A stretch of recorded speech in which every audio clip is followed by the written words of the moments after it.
You start with the obvious on Angel. I haven't seen him yet today, but I got a text message from my trainer telling me that Angel told him his wrist is feeling a little bit better. We'll see at 3 o'clock whether or not he's able to practice. Jim, I think you said at some point, maybe after the UNC game, maybe 4 wins. Do you still feel optimistic? If you win 4 in a row here, you'll be selected? Or?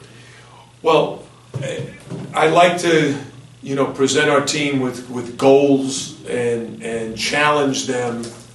The way I look at it right now is I think 5 teams are guaranteed. I think the 6th, 7th, possibly even 8th bid to the ACC will depend on how these teams finish in the RPI.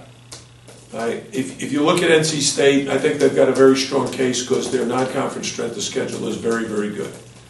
I think Pitt has played very well in the month of February, but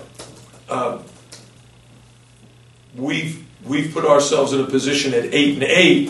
If we were to finish strong, I think we've also done some good things throughout the season to get serious consideration. It's kind of hard to get a read on whether a loss does more damage than a win. Big win can make up. Well, it's very, very simple. It's all about winning, where you win, and who you beat.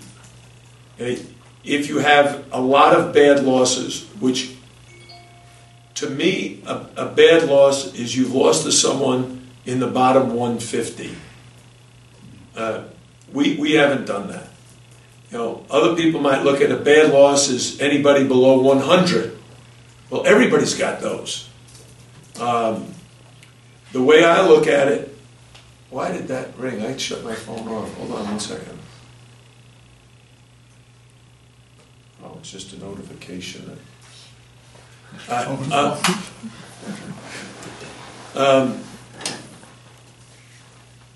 The way I look at it is, how did you do in the non-conference? Well, we went 10-3. How did you do in your league? Well, we're not done yet.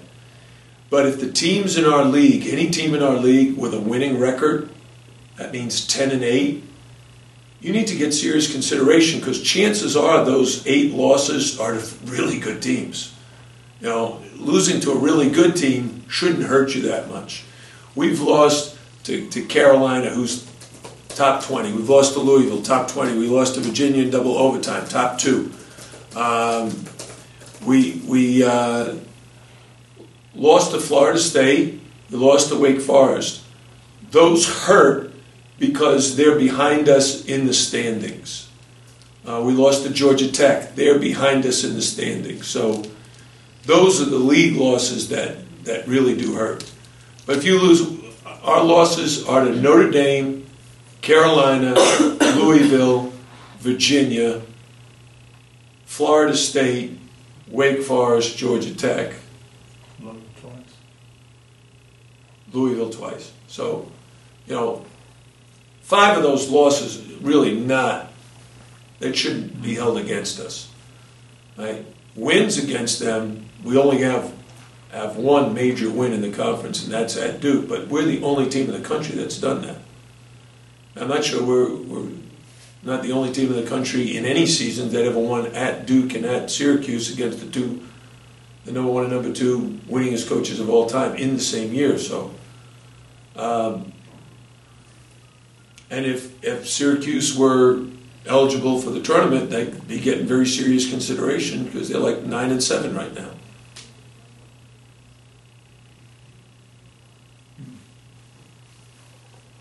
With Jaquan, I was curious. He hasn't played that much in this stretch until recently, I guess. Is that more just because of the situation of his position, or he was working on something in particular to improve in his own game or anything like that? No, in Jaquan's situation, he's competing at both the 1 and the 2. At the 1, he's got Angel Rodriguez and Manu Lacan. What provided him the opportunity to play so much the other day is Angel was not there. That's 30 minutes of playing time I have to divide amongst players. Manu got more minutes, and Jaquan got Manu's minutes.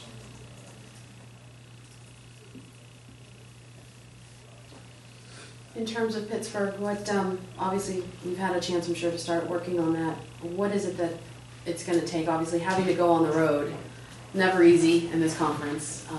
But again, if Angel is not able to go, how do you guys even begin to? All right, well, the very first thing is we're averaging 5 more points a game on the road in conference play than we were at home. So we feel good about taking our team on the road and being able to score. The second is Pittsburgh is a very fine passing team. They're number 1 in the league and number 2 in the country in their baskets. Almost 70% of their baskets come off of an assist. They really find the open man. So it challenges your defense. They're not a team that shoots a quantity of threes. It challenges your defense to play great 2-point shooting defense. And that's what we're going to need to do. And we'll probably change our starting lineup again because they play a fairly a smaller lineup than Carolina and Florida State and a more perimeter-oriented lineup. So we'll probably be choosing, if Angel is able to go and start, we'd probably be choosing between Manu, DeAndre, James, and Jaquan as to who should go along with them rather than Omar or Yvonne. So we get a little bit more guard-oriented defense and ball handling in there.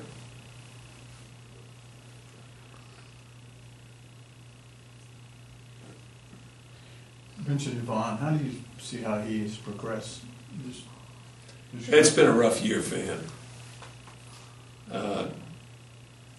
We've been able to get him some significant playing time, but I don't think he's gotten comfortable enough yet to shoot the ball the way he's capable of. And we haven't gotten many interior baskets, which he should be good at, but it's conceivable this week we might be able to. Because we're playing against 2 teams that are not quite as big as Yvonne is. Jim, you said you like the makeup of this team even moving forward with the pieces that you have. Is it dangerous just to put those 4 wins out there? We need those 4 wins with this group. Why are you so comfortable throwing that out there with them? Oh, I just think it's good for players to know they've got a lot of work ahead of them, and the goal is, hey, if we win 4 in a row, we could win 8 in a row. You know, it's we got to get some momentum.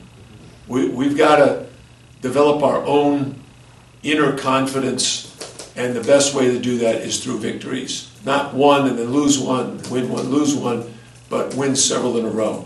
We were feeling great back in early December when we were winning 4, 5, 6, 7 games in a row. We won our 8th game in a row. We were so confident we didn't think we had to play hard to win the next one. That's not where we are right now. If we could win 3 or 4 in a row, I think it would do this team a world of good. Where do you think their confidence level is right now? I think it varies during the game as to how they're playing at that time. And with confidence, that's very, very true for a lot of teams. Oh, it's like looking at, is the glass half full or half empty? Oh, well, it's at half. It is what it is. Don't start thinking in the negative. So we got a good team. The other day it was 50-50 and we missed a layup and a dunk. Right there. We're right on the heels of the heels. And if we had finished a little better in that last 5 minutes, we win that game, we're feeling pretty darn good about ourselves. But you lose it, and like, oh man, back to the drawing board.